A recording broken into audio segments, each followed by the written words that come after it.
Documentos. Radio Nacional de España.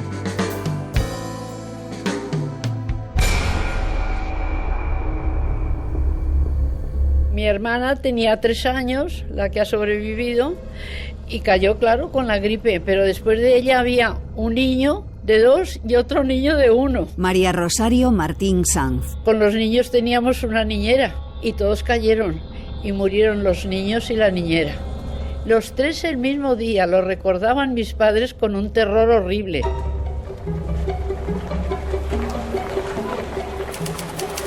Diario La Acción, 25 de mayo de 1918. Continúa extendiéndose por Madrid la epidemia de gripe que hoy ha entrado en casi todas las casas del vecindario, produciendo numerosas bajas en las oficinas del Estado, redacciones de periódicos y, en general, en centros donde se aglomeran muchas personas. Se contagiaban en los cuarteles, en los cines, en el teatro, en los metros, en los lugares de reunión de gente. Ángel Guillermo García Bou. Decían que en España de cada 3 pacientes moría 1. Hubo casas que se cerraron, contaban, porque había muerto toda la familia. Tanto en Madrid como en Barcelona, como en Valencia, como en Sevilla, como en Cádiz. Diario La Libertad, 27 de mayo de 1918. Según noticias que se reciben en Madrid de varias provincias, han ocurrido varios casos de la enfermedad que tan extraordinaria intensidad ha adquirido en la corte. A lo que se ve, la invasión gripal se halla decidida a recorrer toda España. Bueno, que sí llegó y creo que murió muchísima gente. Josefa Alba. Allí todos eran labradores. Y el médico estaba en un pueblo para 3 o 4 pueblos. Y claro, cuando llegaba al último ya se habían muerto la mitad. Gente que murió en el pueblo, que se quedó casi en blanco. Mucha gente. La pandemia de 1918. La llamaron gripe española.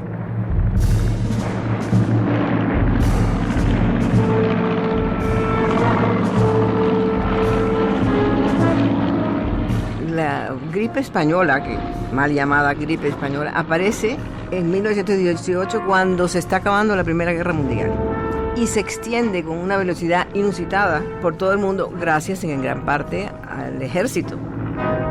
Estamos diciendo que en ese momento en el mundo vivían 1.800 millones de personas y que de los 1.800 millones de personas se enfermaron con la gripe española alrededor de 1.000 millones de personas y que fallecieron unos 40 a 50 millones de personas. Incluso se maneja hoy día que pudieron ser hasta 100 millones. Y afectó en gran medida a personas adultas jóvenes. Más muertos que en la Primera Guerra, más muertos que en la Segunda Guerra, más muertos que en la peste negra. Es decir, es una cosa atroz. Y en el tiempo, en el espacio de tiempo tan corto en el que ocurrió además. En definitiva, la mayor catástrofe de la historia de la humanidad por enfermedad, ¿no? Es curiosísimo que los libros de historia no hablen de eso. Fue una verdadera debacle y la gente lo olvidó. No se sabe por qué. Para el caso americano o para el caso inglés, tú encuentras una cantidad de información, documentación, fotografías, documentales sobre la gripe que en el caso español no tenemos. La pandemia de 1918 afectó a la mitad de la población del planeta. Una cuarta parte sufrió sus efectos clínicos y en torno al 3% falleció a causa de esta enfermedad que ha pasado a la historia como gripe española. Aunque la ciencia ha demostrado que el virus no se originó en España, el contexto bélico llevó a otorgarle esta nacionalidad. La explicación más aceptada es que los periódicos españoles fueron los únicos que informaron con libertad sobre el avance de la pandemia, ya que nuestro país se mantuvo al margen de la Primera Guerra Mundial. Por motivos estratégicos, el resto de la prensa europea y americana no fue transparente en el recuento de bajas producidas por esta gripe de la que solo hablaba España. La socióloga Beatriz Echeverry atribuye la autoría de la etiqueta al Reino Unido. Se sospecha de un periodista británico que escribió que aquí estábamos con la Spanish Lady o la Spanish Flu y siguieron con la broma. Los ingleses fueron los que le pusieron el nombre. El Cantábrico, 5 de noviembre de 1918. La epidemia gripal es general en los países americanos. en algunas provincias de Cuba alcanza grandes proporciones, causando bastantes víctimas. Los vapores que hacen el servicio de Nueva York a Habana arriban al puerto habanero con enfermos a bordo. Las autoridades sanitarias españolas tienen suficiente conocimiento como para decir esta gripe viene de Nueva York. Santiago Mata, autor del libro Cómo el ejército americano contagió al mundo la gripe española. O sea que ya en España se dijo la verdad, desde el principio se dijo la gripe viene de Nueva York. No obstante, cuajó la expresión gripe española por eso, porque enfermó el rey y se hizo muy famoso, ¿no? Su Majestad don Alfonso XIII se encuentra indispuesto a causa de la enfermedad reinante. Diario La Nación, 28 de mayo de 1918. El presidente del Consejo y el ministro de turno no fueron ayer por tal causa a despachar con el soberano, que guarda cama. Aunque no fue su origen, nuestro país detectó y sufrió la pandemia.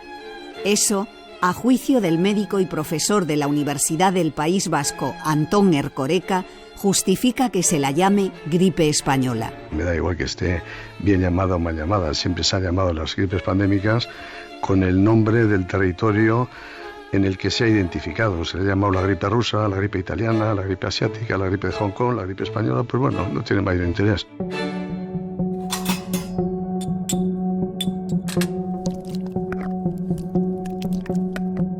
El virus de la gripe en humanos consiste en dos tipos de virus de la gripe A y virus de la gripe B. Adolfo García Sastre dirige el Instituto de Salud Global y Patógenos Emergentes de la Escuela de Medicina del Hospital Monte Sinaí, Nueva York.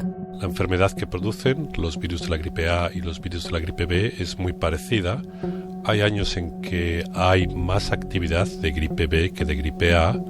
La principal diferencia es que los virus de la gripe B son exclusivamente humanos, mientras que los virus de la gripe A también se encuentran circulando en animales.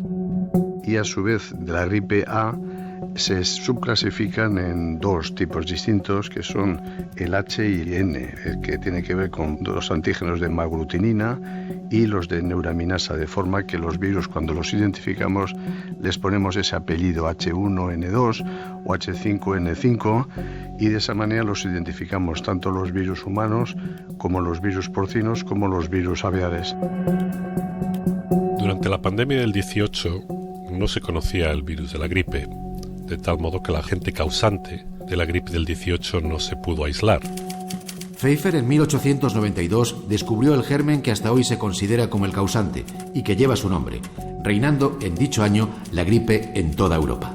Información sobre la gripe o influenza publicada en La Vanguardia el 23 de octubre de 1918. En el hombre, el bacilo de la influenza puede llegar hasta la sangre, aunque lo ordinario es que se localice en la superficie.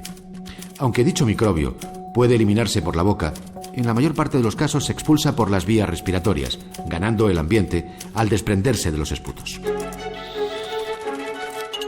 La microbiología se desarrolla en el siglo XIX, la segunda mitad del siglo XIX, de manos de Pasteur, Koch y otros microbiólogos que desarrollan la teoría microbiana, y a finales de siglo se dan cuenta que no solamente existen los bacilos, sino que también hay otros más pequeños que incluso empiezan a identificarlos mediante una serie de filtros de porcelana con unos diámetros muy pequeños, en los que se dan cuenta que hay microorganismos que los traspasan y que siguen infectando todavía, y esos son los que se llamarán los virus, pero que no se van a identificar bien hasta la tercera década más o menos del siglo XX.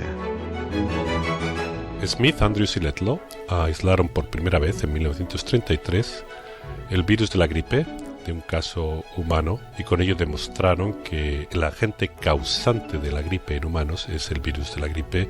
En concreto fue un virus de la gripe A. Entre las instituciones que con más ahínco se esfuerzan en descubrir sus orígenes y el remedio adecuado contra el mal, se halla el Instituto Pasteur. El embrión del huevo ofrece un excelente campo de experimentación para estudiar la forma en que se multiplica. La muestra tomada en la garganta de un enfermo es el mejor elemento para las inoculaciones de análisis, que se someten después a una temperatura de 37 grados.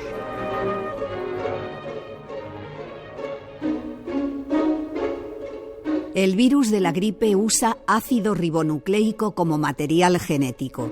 Para multiplicarse se vale de una enzima, la polimerasa, que lo va replicando. una polimerasa vírica que comete ciertos errores cada vez que replica el genoma.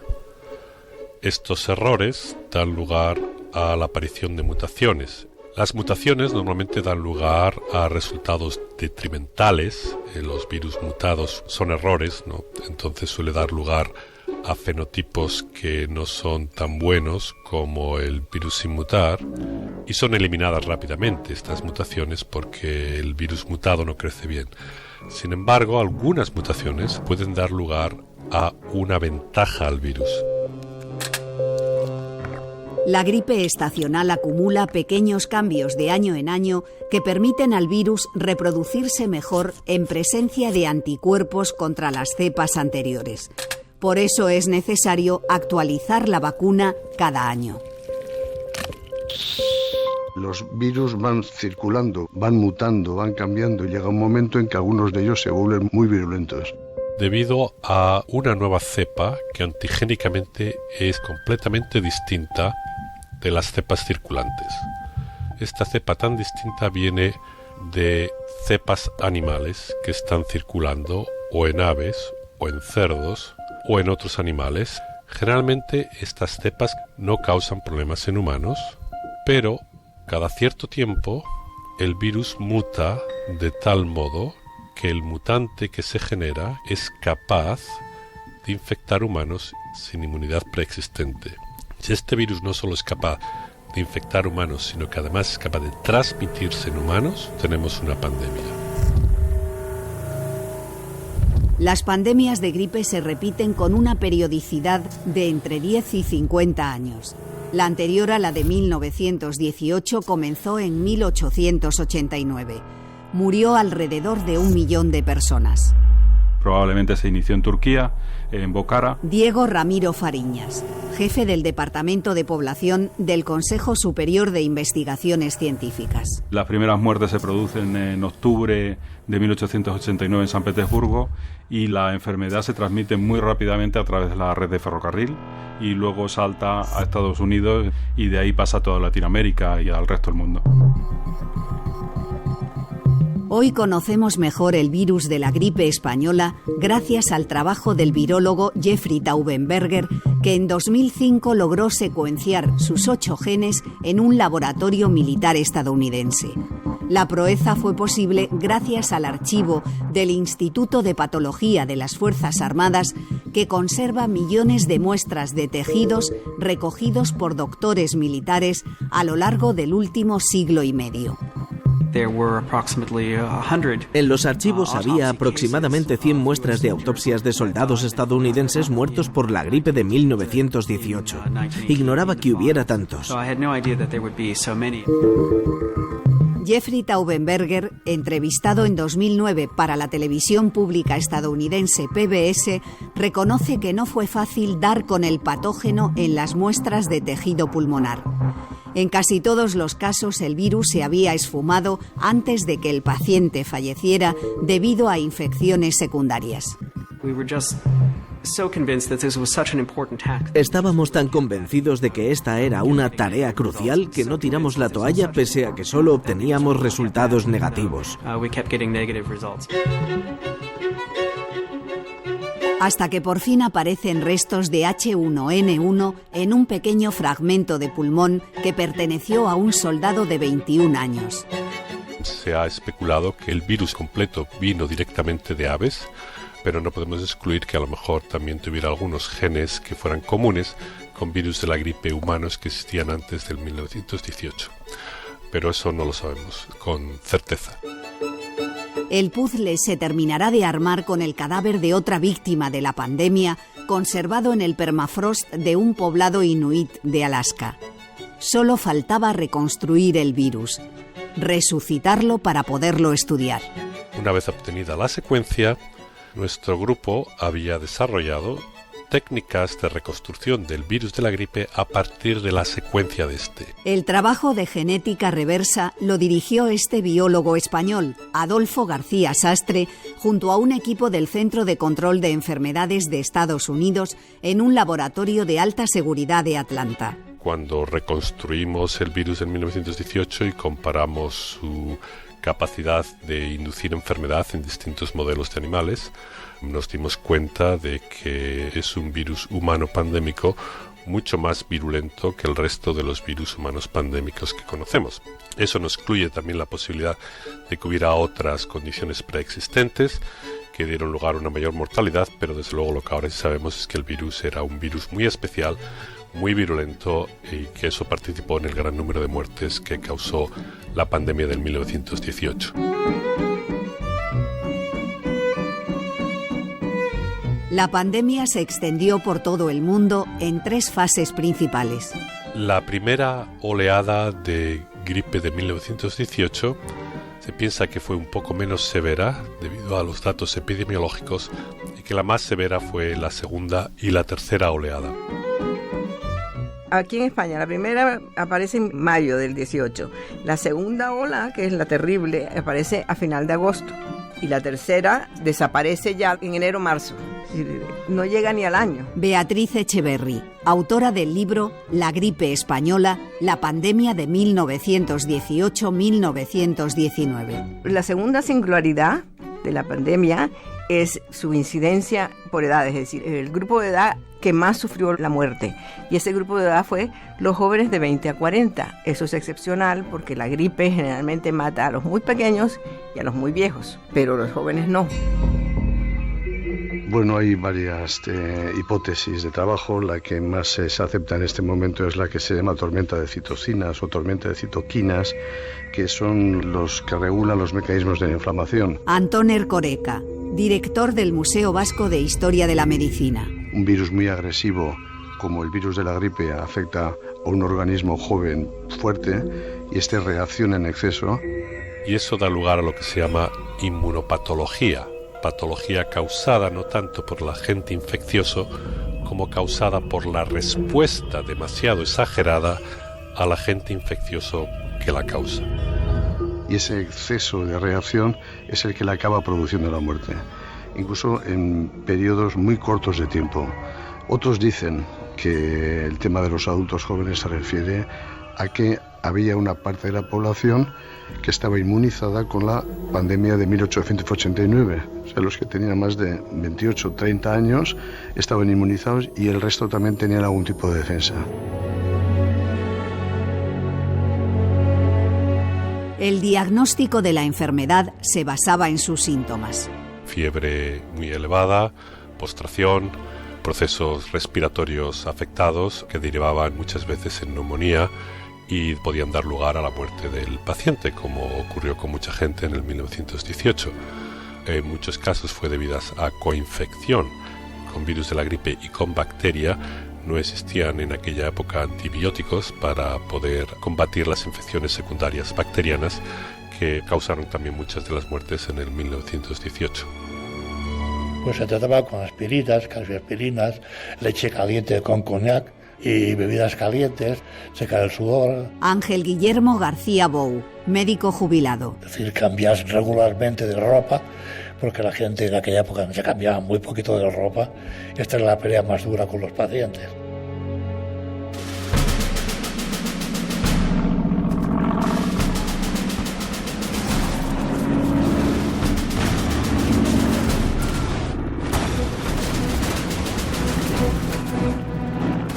En 1918, los ejércitos contendientes en la Primera Guerra Mundial afrontan su 4º año de combates. Los aliados esperan la llegada de las tropas de Estados Unidos, que ha declarado la guerra a las potencias centrales en abril de 1917. El año 17 había terminado con un gran desastre porque los alemanes habían derrotado a los rusos en Estonia con nuevas tácticas artilleras y habían obligado a retirarse a Rusia de la guerra. Santiago Mata, doctor en historia. Después habían atacado a Italia y habían contenido mal que bien el frente de Isonzo, ¿no?, de Caporetto. Se había evitado por los pelos que Italia también se derrumbara. Y claro, ya decían, ahora ojo que en primavera se nos viene la ofensiva en el frente occidental, se viene en Francia. Entonces era el gran terror que tenían los franceses, a ver qué va a pasar con estas nuevas tácticas que los alemanes nos van a arrasar.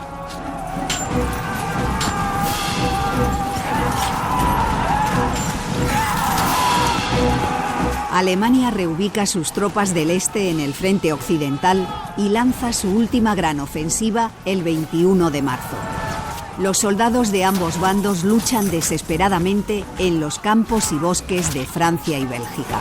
Los soldados los trataban como escoria, no los consideraban prácticamente como personas. Llegaban batallones al frente y cuando a los mandos se les ocurría que tenían que hacer un ataque al enemigo, lanzaban simplemente unos cuantos miles de soldados que se estrellaban contra las ametralladoras de los alemanes y cuando habían muerto el 70-80% del batallón, los retiraban, los pasaban a la retaguardia y mandaban un nuevo batallón que ocupara el mismo puesto para en determinado momento volverlos a lanzar.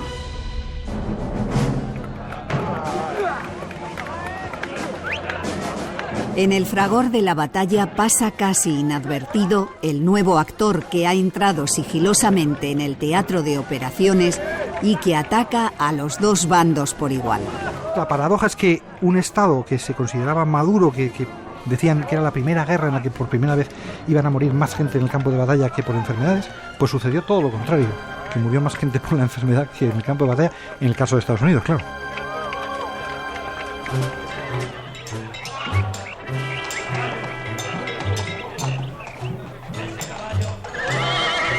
La ausencia de aislamientos del virus de la gripe de 1918 hace imposible saber a ciencia cierta cómo y dónde se originó.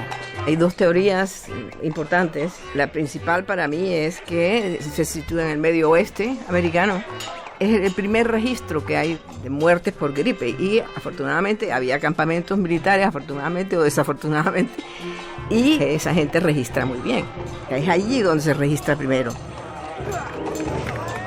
Estados Unidos entra en guerra en el 17, no tiene un ejército organizado, formado, y llama a filas y se presentan pues, cientos de miles, millones. Entonces había que formar a todos aquellos soldados y se organizaron campamentos repartidos por todo el país en los que se reunían 40.000, 50.000 soldados en unas condiciones precarias, en barracones o en tiendas de campaña, y ahí aparecieron todo este tipo de enfermedades que lógicamente tenían que aparecer. Eran soldados que venían de medio rural o de pueblos pequeños o de ciudades que se ponían en contacto entre ellos y ahí se desarrollaban todo tipo de enfermedades.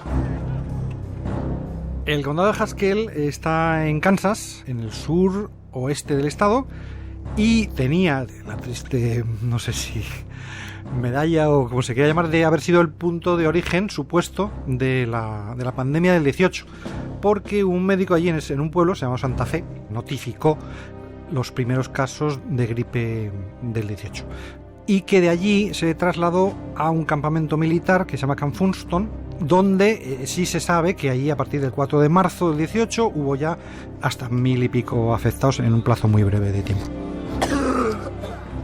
Estos hombres comienzan con lo que parece ser un ataque ordinario de gripe y cuando llegan al hospital desarrollan rápidamente el tipo más vicioso de neumonía que se haya visto. Carta del médico militar Roy Grist. Pocas horas después del ingreso puede verse la cianosis extendiéndose desde las orejas a toda la cara, hasta que se hace difícil distinguir negros de blancos. En cosa de horas sobreviene la muerte. Lo que nos explican los médicos de la época es que se producía un encharcamiento de los pulmones, un encharcamiento que en la mayoría de los casos se nos hablaban de sangre. O sea, los enfermos morían ahogados en su propia sangre. Ha habido un promedio de 100 muertes por día. Hemos perdido numerosos médicos y enfermeras. Hacen falta trenes especiales para trasladar los muertos. Varios días tuvimos que amontonar a los muertos por falta de féretros.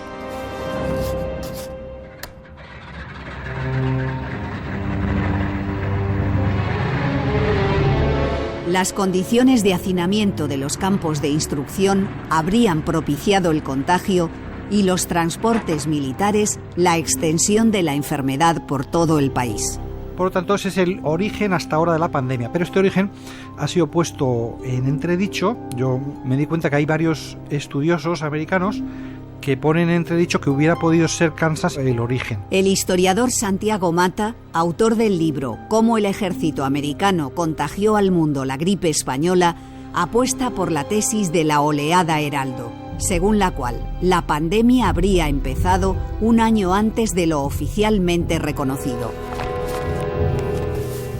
Resulta que si uno estudia el volumen 12 de la historia de la sanidad norteamericana en la Primera Guerra Mundial y va viendo los informes, resulta que hay a lo largo del otoño de 1917 informes que sistemáticamente hablan de que en todos los campamentos, bueno, en 14 de los 16, un número significativo de gente joven, o sea, de soldados, muere de gripe. Y el caso más llamativo para mí es el de Camp Pike, este campamento en Arkansas, porque es el primero donde se dice, en el propio año 17 se reconoce que hay 20 muertos por gripe en diciembre, lo que supone una mortalidad del 3,5% de los enfermos, porque son 560 casos de gripe. 560 casos de gripe y 20 muertos. O sea, es una salvajada. Esa gripe no es nada normal. En el otoño de 1917 se produjo un considerable número de diagnósticos de gripe en los campos. Patología de las enfermedades respiratorias agudas y gangrena gaseosa como consecuencia de heridas de guerra. El brusco aumento de las enfermedades respiratorias, con su máximo en marzo de 1918, se debió a una epidemia de gripe. Las muertes se asociaban en su mayor parte a neumonía primaria, pues la infección preliminar no se consideraba diagnóstico. Esto ocurrió en la mayoría de los campos. A veces la gente me dice, pero ¿y esto de la gripe del 18?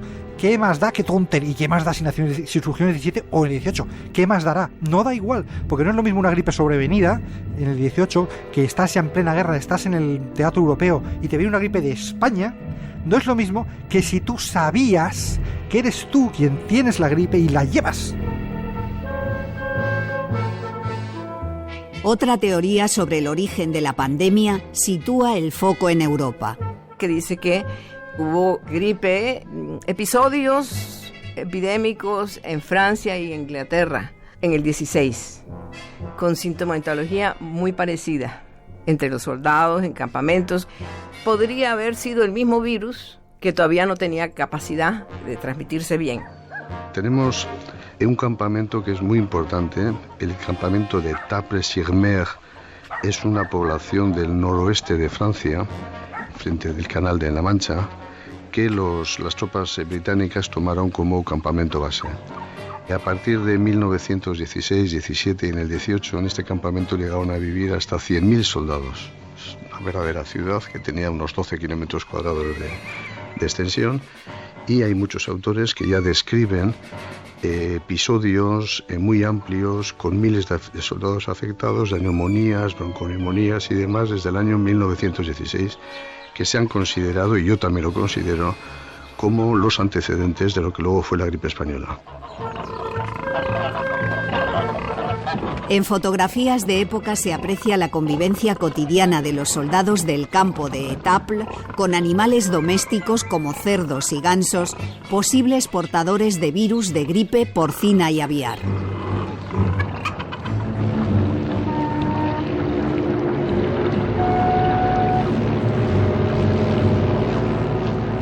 En Estados Unidos, la epidemia desatada en los campamentos alarma a los mandos médicos, pero el presidente Woodrow Wilson decide mantener el envío de tropas.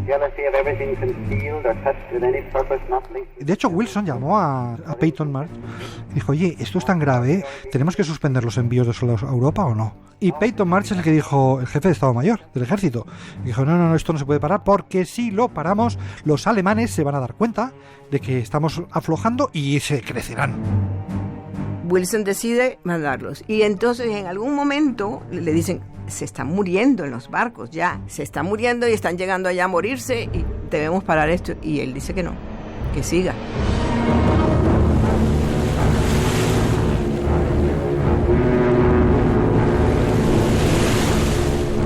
Barcos de vapor que daban una velocidad lenta, que tardaban a lo mejor 2 semanas en llegar a Europa, según si iban a Liverpool o si iban a Brest, que desembarcaron, pues eso, 600.000 soldados en Inglaterra, otros tantos en Francia, o sea, 1,5 millones de soldados en cosa de un año, ¿no?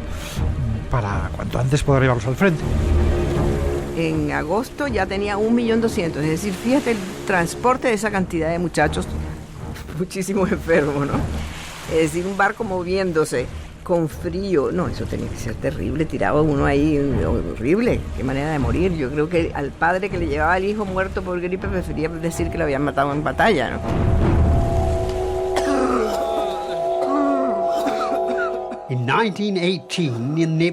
En 1918 la gripe llegó a los cuarteles de la Armada en Devonport. Murieron cientos, caían fulminados. William Stone, este superviviente de la pandemia entrevistado por la BBC en 1999, contrae la gripe nada más enrolarse en la Marina Real Británica. Amanecí en el gimnasio. El hospital del cuartel estaba a tope, así que nos llevaban al gimnasio. Éramos muchos enfermos y nos fumigaron. Calentaban unos tanques llenos de desinfectante Jace con un tubo conectado, de modo que salía una gran nube de vapor. No veías nada. Llegué a pensar que nos querían gasear para librarse de nosotros.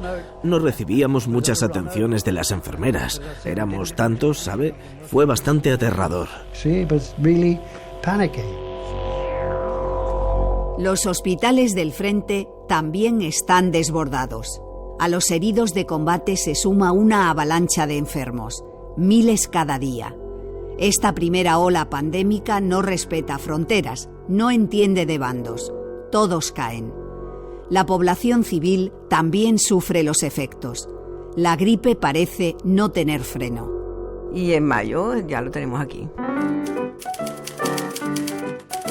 Extraña epidemia en Madrid.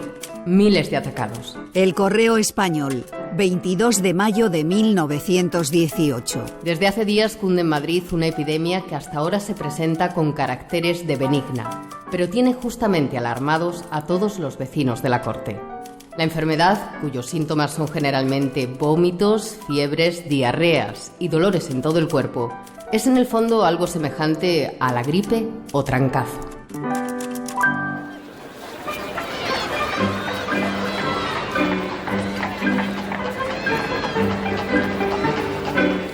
Las primeras noticias se dan a finales de mayo del 18 en torno a la fiesta de San Isidro. Parece ser que la gente da por seguro que se ha contagiado a la gente en la fiesta de San Isidro en Madrid. Salió en la prensa, pero todos los días salía. Yo comenzaría esta información de hoy con un estornudo.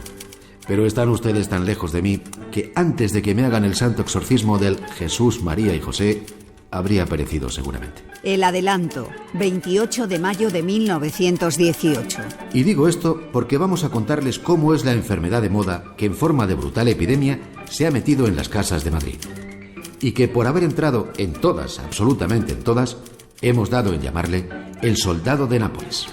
Cancioncita que también está, a estas horas, ya en forma de rollos de pianola, ya en la de discos de gramófono, ya en la de cocineras cantatrices, en todos los pisos de todas las casas de la villa y corte.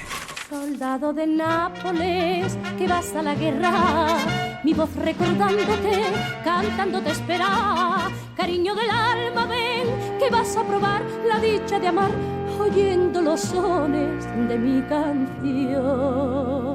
Entonces la llamaron el soldado de Nápoles porque era pegadiza como la canción.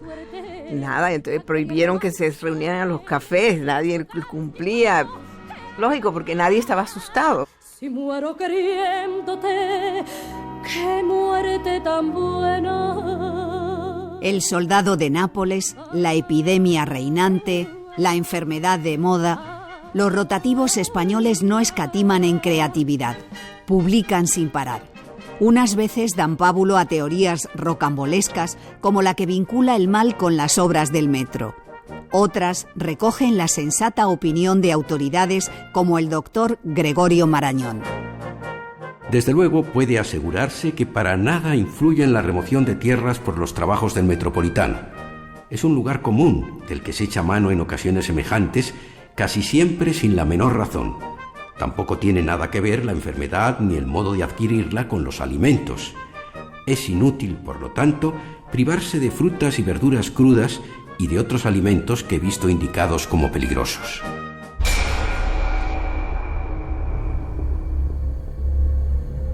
La mortalidad aumenta vertiginosamente en Madrid que es un escenario único para investigar el desarrollo de la pandemia.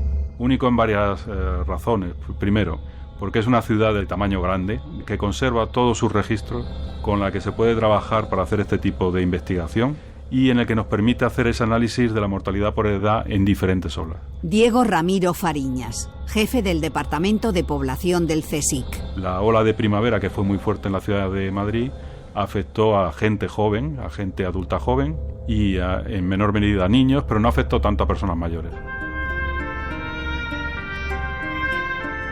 Yo me acuerdo que se hablaba mucho de aquella gripe, porque yo era pequeña entonces, pero sí recuerdo que fue una cosa muy, muy mala. Antonia Roma. No había seguridad social, ni muchísimo menos, y teníamos cada uno un médico particular. Cuando te ponías mala, llamabas a ese médico y era el que te atendía. Y sobre todo nos hacían sudar, que con el sudar ya lo arreglaban todo. Porque yo creo que en aquella época hasta los médicos no sabían lo que era aquello. Si tú eres una persona con recursos, pues tú vas a tener un médico privado que te va a atender a ti en tu casa, y si no, pues tienes que acudir o a un hospital de urgencias. En ese caso eran los hospitales de la Beneficencia Madrileña o los hospitales en general de Madrid, o ya tenías que acudir a una casa de socorro en el que te venían a atender ya por necesidad a tu casa. Que entonces se iba a la casa socorro y nos atendían muy bien. Matilde Machuca tiene 2 años cuando la pandemia estalla en la capital.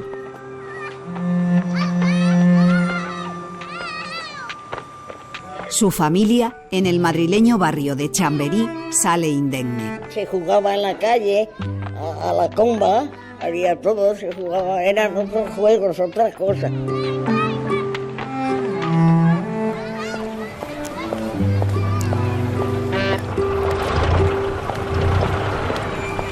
En la calle Serrano vive Concha Briones, que conserva recuerdos por vía familiar. Había pasado cuando yo era joven. Mi padre solo decía, cuidado con la gripe, que ha habido una gripe malísima, que ha muerto muchísima gente. No os descuidéis, no cojáis frío. Madrid en esa época tenía 600.000 habitantes. Por los periódicos de la época y por los informes de algunos médicos de la época y demás, sabemos que más de la mitad de la población resultó afectada por la epidemia de gripe, que en aquel momento se consideró simplemente una epidemia de gripe. Antón Ercoreca, profesor de Historia de la Medicina en la Universidad del País Vasco. El aumento de mortalidad se empieza a producir solamente a partir del día 23-24 de mayo. Hasta ese momento en Madrid morían cada día por término medio 40 personas por todas las causas de muerte. Y a partir de ese momento empieza a aumentar el número de fallecidos. El día 27 mueren 84 personas, el día 31 mueren 114 personas, es el cenit en Madrid, y luego a partir ya de primeros de junio el número de muertos va cayendo, el 6 de junio mueren 98 personas y el día 15 de junio mueren ya 45 personas.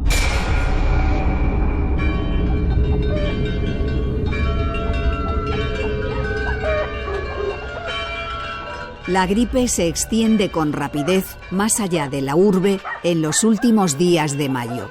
Teníamos una casa de labranza, teníamos un pastor con un atajo de ovejas, murió el pastor, y allá que se quedaron 3 niños y su mujer. María Rosario Martín Sanz recuerda la situación que vivió su familia en el pueblo alcarreño de Matillas. Murió un mozo de mulas, pues todos atendiendo a otro, en fin.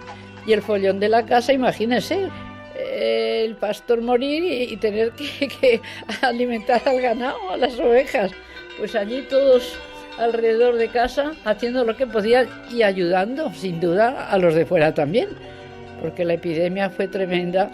Un detalle es que mi madre no podía ver la aspirina. Le hablaban de aspirina y decía, no me habléis de aspirinas, porque ella recordaba que se trataba a la gente con aspirina nada más, puesto que otros medios no había.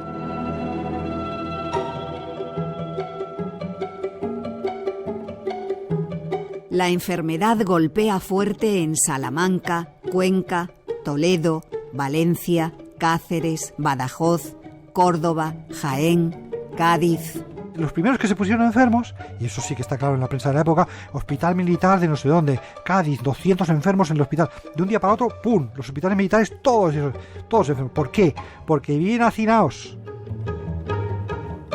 En junio, como ha estudiado la doctora en sociología Beatriz Echeverry, casi toda España sufre los efectos. En la primera ola hubo gripe en 32 de las 48 provincias y la tasa de mortalidad respiratoria de 2,4 media. En la segunda ola es de 82 por 10.000 y todas las provincias, excepto Canarias, sufren la epidemia.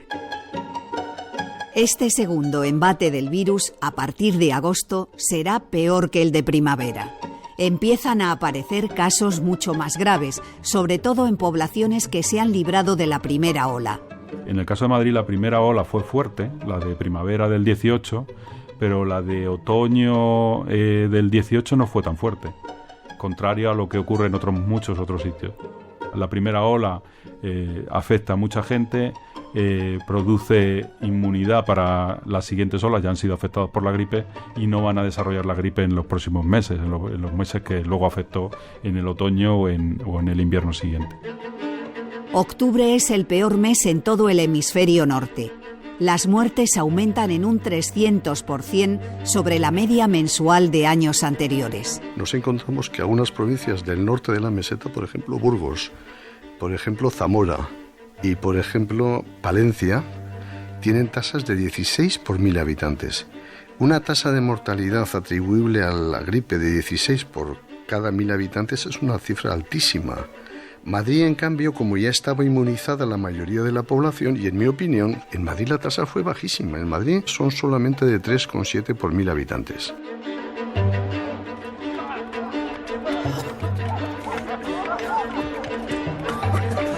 En Barcelona la gripe fue muy fuerte porque había vuelto tropa de África.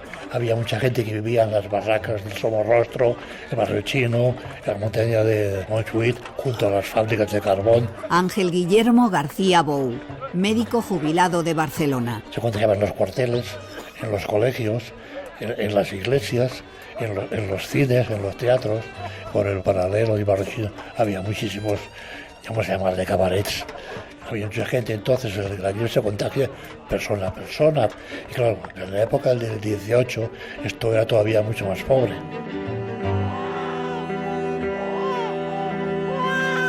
La falta de recursos agudiza los problemas, especialmente en el medio rural.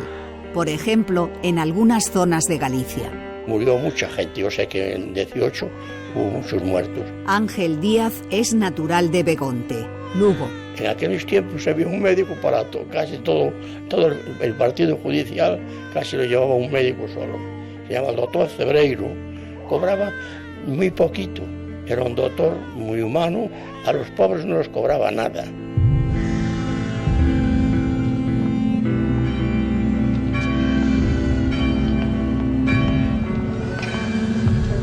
Las autoridades estaban sobrepasadas. Hubo medidas que hoy en día nos parecerían elementales que no se tomaron, por ejemplo, de prohibir los entierros en cuerpo presente y las acumulaciones de personas en las iglesias, porque era un lugar de transmitir. La de prohibir, por ejemplo, de que se celebraran fiestas patronales en otoño. En ese momento se tenían que haber tomado medidas radicales. No se llegaron a tomar, incluso sacaron la patrona de la provincia y que se reunieron miles de personas en la calle para recibirla, para intentar que se cortara y demás. Hombre, no es la medida que parece más adecuada cara a que una enfermedad transmisible por vía aérea, como es la gripe, pues se corte su transmisión. Canarias es un sitio muy interesante para estudiar porque Canarias casi no sufrió la gripe. Tuvo algún caso, pero la controlaron muy bien. El estado sanitario de la población continúa lo mismo que en los días anteriores.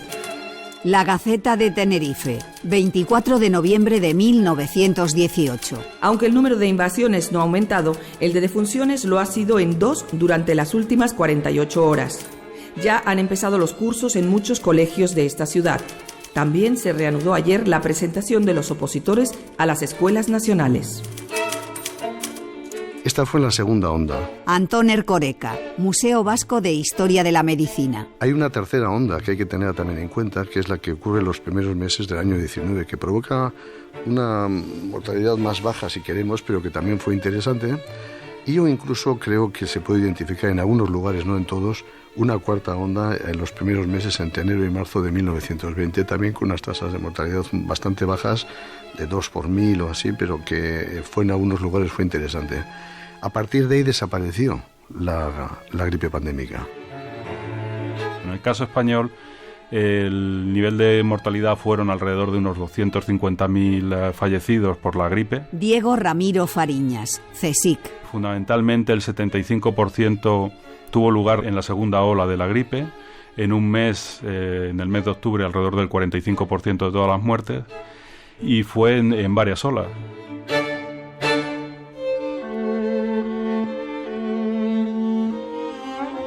Las 3 grandes olas pandémicas que vive España entre 1918 y 1919 son el reflejo a escala de este proceso gripal que afecta al mundo durante casi un año. Las fases más o menos coinciden en fechas, con algunos desfases de un continente a otro, sobre todo en el hemisferio sur. El transporte marítimo de tropas, pasajeros y mercancías fue el elemento decisivo que globalizó la crisis. Lo que pasa es que de unos países a otros, de unos grupos de edad a otros y demás, las variaciones son muy importantes. Por ejemplo, hubo países en los que la afección fue realmente baja, y en cambio en otros y en algunos pueblos, por ejemplo los pueblos indígenas en el Pacífico, en el Ártico y demás, las tasas de mortalidad fueron realmente altísimas. Hubo poblaciones en las que el 70, el 80, hasta el 90% de las poblaciones murieron con este virus y les afectó de una manera tremenda, terrible. En la India se habla de una cifra de muertos que oscila entre 13 y 20 millones de muertos. En la India, Sudáfrica, hablamos de un 5% de la población de Sudáfrica muerta. Kenia, hablamos también más del 5%. En Europa no se aprecian grandes diferencias en la mortalidad achacable al virus entre los países beligerantes y los que se mantuvieron neutrales como España. En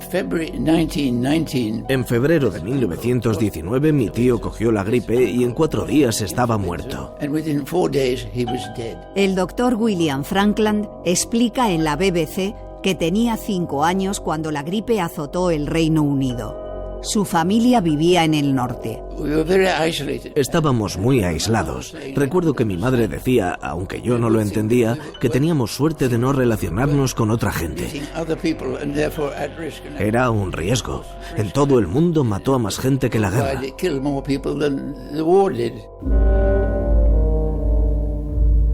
La paradoja es que la gripe destruyó los planes tanto de unos como de otros. De los planes de los alemanes, la ofensiva de primavera del 18 se tuvo que detener en mayo por la gripe. Santiago Mata, historiador. Se les puso enfermo más de la mitad del ejército y al final Ludendorff dice, y es que no puedo hacer nada, los soldados están enfermos, con 1 millón de soldados enfermos no puedo hacer nada, tengo que parar la ofensiva. Pero también, paradójicamente, los aliados, al ver la debilidad de los alemanes, pues dicen, pues vamos allá, ¿no? Y se lanzan a la ofensiva en otoño del 18 y se acaba la guerra rápidamente. Los alemanes estaban ya vencidos. La pandemia ayudó a que la guerra se acabara, porque es que si tienes el 50% de tu ejército enfermo, ¿para dónde vas? Es un fracaso y yo creo que lo escondieron por eso.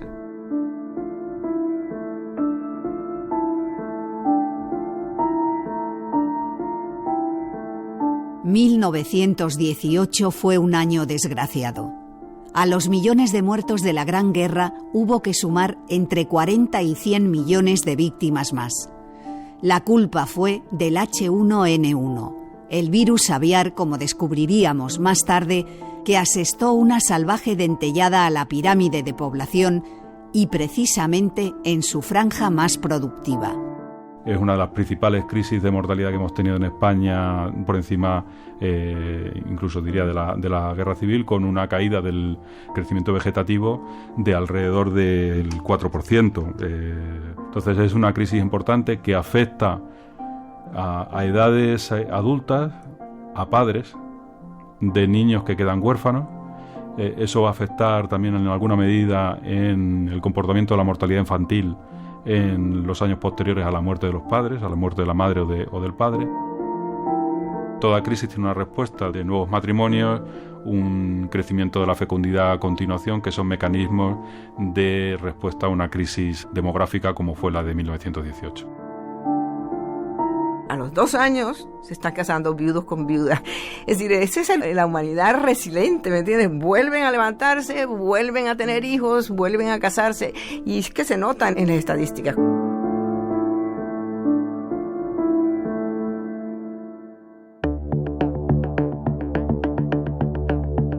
En este último siglo, la ciencia no ha perdido el tiempo.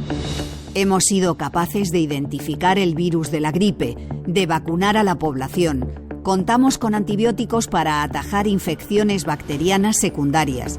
Con técnicas de vanguardia se ha secuenciado, reconstruido y caracterizado el virus del 18. Un villano revivido para enseñarnos muchas cosas. La caracterización que llevamos a cabo del virus del 18 nos indicó qué genes fueron responsables de su virulencia. Adolfo García Sastre, microbiólogo de la Escuela de Medicina del Hospital Monte Sinaí, Nueva York. Y eso nos permitieron, por ejemplo, decir cuando vino el virus pandémico del 2009, que era muy parecido en secuencia al virus del 18, que no iba a ser capaz de inducir una enfermedad tan severa como el del 18 porque le faltaba al menos uno de los determinantes de enfermedad severa que tenía el virus del 1918. Además, los experimentos han probado que la medicina, ahora sí, sería capaz de prevenir y tratar la enfermedad producida por el virus de la gripe española. La inquietante pregunta final es, ¿con todos estos avances podría repetirse una pandemia del alcance de la de 1918? Desafortunadamente, sí, se podría repetir. Ahora bien, la probabilidad de que esto ocurra es pequeña, pero existe esa probabilidad. De tal modo que un virus tan virulento como el virus del 18 se puede generar en cualquier momento y dar lugar a una pandemia. Aunque ahora mismo tenemos antivirales y vacunas contra el virus de la gripe, no tenemos suficientes antivirales como para poder tratar a toda la población rápidamente y no tenemos tampoco la capacidad de producir una vacuna en un tiempo adecuado como para frenar al menos la primera ola de la pandemia. Hoy trabajan en laboratorios de alta biocontención con instrumental de última tecnología. Ayer se exponían al contagio entre camastros de hospital para aliviar el sufrimiento de los infectados. En el fondo son los mismos: doctores, enfermeras, investigadores, los héroes de la ciencia en la lucha contra los virus. Los separa un siglo. Los une el misterio al que pusimos nombre al final de una guerra. La pandemia de 1918. La llamaron gripe española. Un programa de Álvaro Soto. Realización: Maica Aguilera. Narradora: Modesta Cruz. Con las voces de Juan San Ildefonso, Berta Tapia, Juan Suárez, Ricardo Peralta, Pilar Socorro, Javier Lostalé y Luis Martín. Dirección de la serie: Miguel Ángel Coleto. Documentos es una producción de Radio Nacional de España. Soldado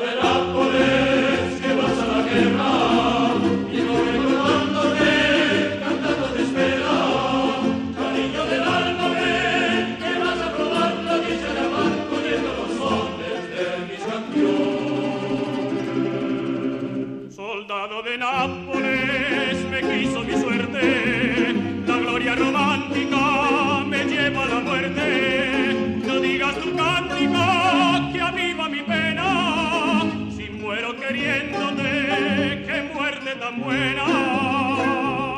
Soldado de Nápoles.